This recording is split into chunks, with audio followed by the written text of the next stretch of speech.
Hey guys, so I'm going to talk a little about units and word drawing here in AutoCAD. So the space here, it's kind of unitless. It's just a generic unit.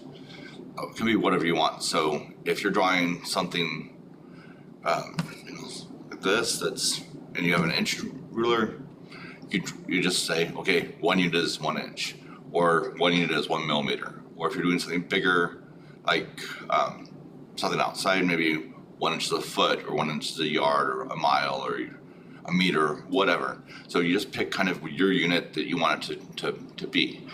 There's no way that it actually changes that. In the units, there is an option to say what it is, but it doesn't really affect anything unless you're going from putting stuff from one drawing into another drawing, and then it'll scale based on those units. But I'll show you how to do that. So if I go here, go to drawing utilities and then units, we get our unit box. So here's where we kind of pick what it is, but it doesn't really change anything unless we're inserting. So this is the insertion scale. So if we're inserting from one drawing file into another file, this would matter because it'd help make that conversion. If you just want to kind of remember what you're using for units, that's fine. You can pick that. Because you can see that if I draw something that's, let me turn on my polar tracking. So I draw a line that's 5. And so that, I drew that line 5. If I go and change that units to millimeters and say okay, and I check that distance, it's still going to be 5. It didn't scale it up or anything. It's just now saying that that is 5 millimeters, not 5 inches.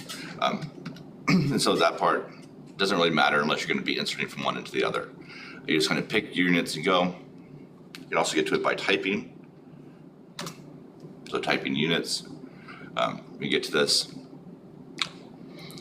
The main changes up here is what type of display do you want? Do you want decimals or fractions?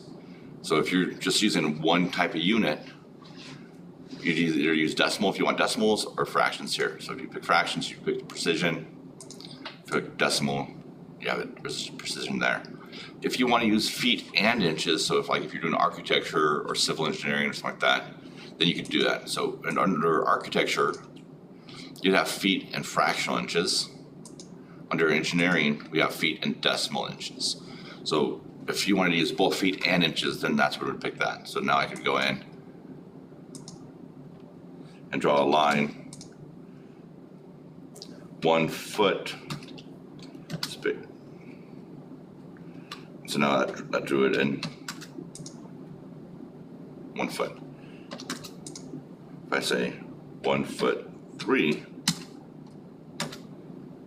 that's going to be 15 inches, or 1 foot 3 inches. So you can see how that goes in there.